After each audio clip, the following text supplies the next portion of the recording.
Welcome back to Seek Strength. Welcome back to our favourite accessory exercises. Today we're talking about definitely our favourite accessory exercise for the back squat, and we're going to be talking specifically about the belt squat. So Gareth, what is it you love so much about the belt squat? So when we're talking about the assistance work, we're continuing along the vein of our favourite squat assistance exercises. And today, when we're talking about the belt squat, this is in relation to pretty much anyone who's doing any kind of squatting. So whether it be low bar squatting, high bar squatting, squatting for strength, squatting for sport, this is one of our favourite assistance exercises for a variety of different reasons. So one of the first reasons we like the belt squat as a important assistance work is because a lot of people, when they're squatting, whether it comes to the kind of regular high bar squat, when it comes to the low bar style squat that we teach people, which is kind of heavily quad dominant, and we see a lot of great lifters using that style of low bar squat, is that a lot of people miss this connection with their quads or their knees or the knee extensors. They miss this ability to fully recruit their quads, use their knees and quads efficiently or in the correct manner at the bottom of the squat to drive up out of it. A lot of times what we'll see is that kind of good morning squat is a very routine thing we'll see across people when it comes to their technical issues. And a lot of times it's not necessarily a strength issue. It's not always that they're a heavily posteriorly dominant lifter. What a lot of times it's they're unaware of how to apply force through their knee extensors when they're beginning the high bar squat or the low bar squat, and when they're beginning to drive up out of the bottom of the squat. So when you try and cue people that way, it's not always immediately obvious. If you don't have that kind of intrinsic mind-muscle connection with your knee extensors, with your quads, a lot of the time it's quite hard to teach someone to do that through words alone. It can happen and it can be cued, and you can spend sessions teaching with lighter weights, or you can do something that's very, very valuable, and that is whip out the belt squat, take them over into the corner, the belt squat corner, and show them when you load up that belt squat, instantly you'll feel a very strong connection. You'll feel a lot of fatigue initially. You'll feel the burn. You'll feel the pump, as Mr. Arnold's watched. The pump. You'll feel that immediately, and you'll feel this connection. And doing this repeatedly enough for a couple of weeks, while obviously strengthens the knee extensors and allows you to use them more usefully in the squat, it also teaches you that connection much better. So this is one of the most valuable things because it fast tracks a little bit how to teach someone to use that. So a lot of times when people hit the bottom of the squat, immediately, when it comes to the high bar squat especially, we'll see a rearward movement of someone's knees as they begin to drive up. But ideally what we actually want is a little forward movement of the knees first, and then we begin that vertical extension. So we're really utilizing our quads as much as possible. Now at the same time, we're still maintaining correct hip coordination with our knees, so we're not letting our hips come forward. Our hips are moving appropriately as the knees drive up. But the belt squat is a phenomenal teaching tool for this correct use of the quads. So knees moving forward is actually a really nice segue onto our next part. The next kind of massive advantage of the belt squat is that as you're fatiguing and as you're using your quads and you're using up that glycogen that's within the cells in your quads, if we were to fatigue our quads to the same level with something like a back squat, whether that's high bar, low bar, safety bar, whether it's front squat, we will get an alteration of motor pattern. The alteration we'll get is that the knees will shoot back too early, our ass will pop up in the air, and we'll do something that we might call like a stripper squat, or just that kind of low bar-y good morning squat, right? Which is almost never a good thing if we're trying to engage our legs and our knee extensors for squatting. Now, what happens on the belt squat as we get more fatigued is usually we'll actually see more forward knee movement. We'll see more of a shift forward onto the toes, which isn't necessarily a bad thing, but it's certainly a good thing when you're really trying to target the quad muscle as much as you possibly can. So it's a rare occasion that the movement might become more specific as you become more fatigued, but certainly in the case of a belt squat, this is a great example of kind of as your legs get more and more tired, it will shift more towards that quad dominance, more towards weight being forward on the foot, and that's a very, very beneficial part of using the belt squat. Now, one of the other reasons we really enjoy using the belt squat as assistance work for people who need it is that its stimulus to fatigue ratio is quite favourable. So when we think about squatting and we're thinking about it in the context of strength training, and we compare it to maybe sports specific activities in S&C, S&C is the kind of assistance, or it supports that sport-specific activity, and it's good to think about assistance work for our strength training as kind of S&C for sport. Our main activity is the squat, the low bar squat, high bar squat, whatever it is you're doing, that's our main activity. We want to prioritize that as much as possible. And then the assistance work we do then interferes as little as possible with that main activity and benefits it as much as possible. And so when we think of our assistance work, we're always trying to view it through that lens. Now, sometimes, of course, we want to overly fatigue something to get a benefit and increase an attribute. But in this case, the belt squat is very, very valuable because it lets us really focus in on a specific area of that we need working on for our squat.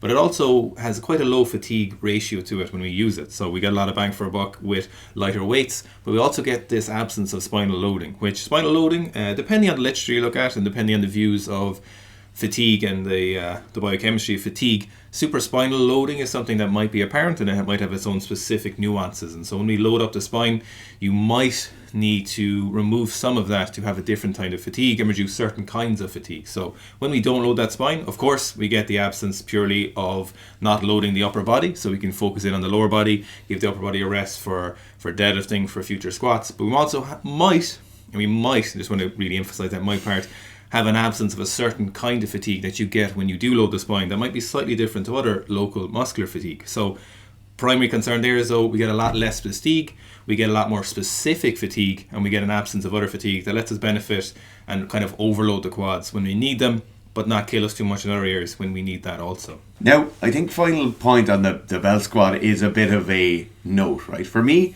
I view the belt squat as an incredibly simple exercise that people can set up at home on their own with virtually no equipment. Now, that's okay if you have a couple of box jumps, box around, if you have a stack of bumper plates. But for a lot of people, setting up a belt squat at home or making a situation in your gym, whether it's a CrossFit gym or a Globo gym or a powerlifting gym, setting up a belt squat can be quite difficult if you don't have the necessary piece of equipment. Personally, for me, I think if you have 2 stacks of bumper plates, roughly a foot high or a foot and a half high, and you have a very, very simple pull-up or dip belt, you should be able to do most of the belt squats you're ever going to need. Certainly if you are just starting off in using the belt squats, anywhere up to around 50% of body weight is going to be super effective as a loading for you and your belt squat. When you go beyond that, will you need a piece of equipment?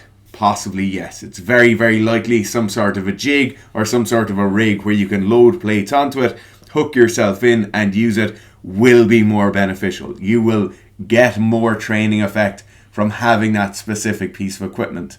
But for starting off or for getting a quite good training effect, you need very, very little equipment. A 17 or 18 euro dip belt from your favorite sports supplement provider will probably do you just as good as any other dip belt will do. And most of us will have stacks of plates or bumper plates, or you might have one box for jumping on and you might have a bench that you stack some more plates on to make them the same height. Something along those lines can work very, very well for belt squatting, but it definitely is a point that you need to consider. If you're incredibly strong and you're squatting 2.5 times body weight, you probably need to have some sort of a rig, a machine, or something to kind of assist you in loading them more. Is that rig or machine going to be more expensive than a hack squat, or more expensive than a quad extensor machine, or more expensive than a safety squat bar? Probably not. It's probably going to be pretty cost effective, but that really is up to you in what decision you want to make. I probably think this is the biggest negative of belt squats, is that when you really want to get to a point when you want to load them effectively and load them to someone who's trying to squat maybe 350 kilos or 300 kilos. This might not be an issue for everyone, but when there's a point when you want to really load belt squats, you do need that specific piece of equipment. The weighted kind of dip belt no longer is an option.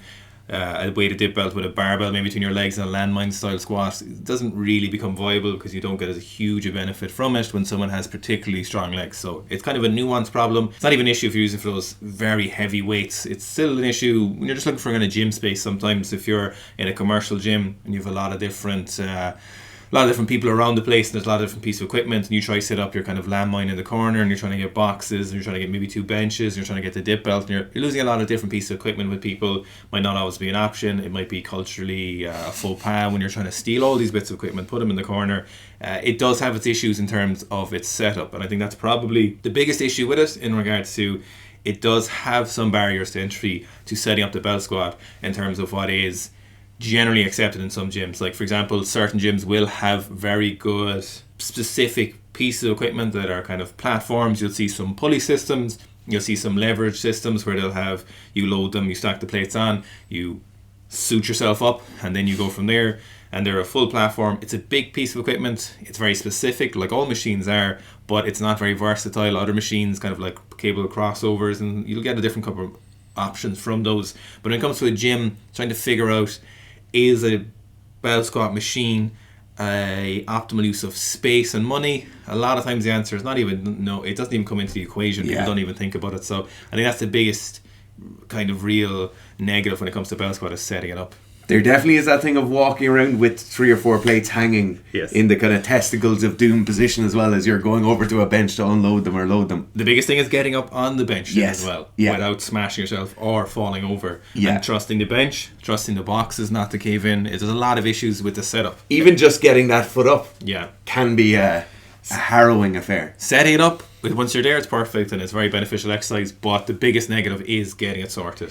If I was to make a recommendation for you, if you wanted to get a bell squat set up at home and you'd kind of gone beyond the point of just using a dip belt, if you watch Hayden Wiseman's videos, he has a great series on YouTube of him powerlifting and training in his home training gym, and he has a Rogue attachment for his Rogue squat setup.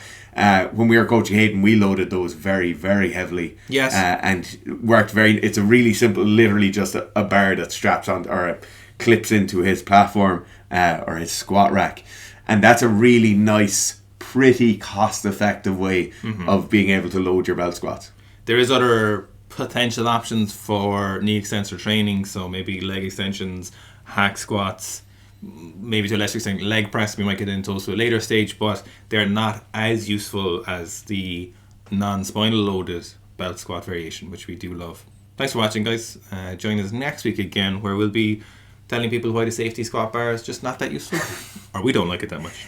If you do have accessory work that you'd like to hear us talking about, or accessory work that you might have questions about, please do pop it in the comments down below, and we'll aim to get to that particular accessory exercise a small bit faster. We're probably going to exhaust the squat assistance exercises before we move on to the other strength movements. So if there's one specific to squat, let us know. The last thing, just to finish up on, if you want more information about back squats, you're really into the back squat at the moment, you just want to absorb as much good back squatting information as you possibly can, we have a masterclass on the back squat available online. We'll put a link down below in the video description.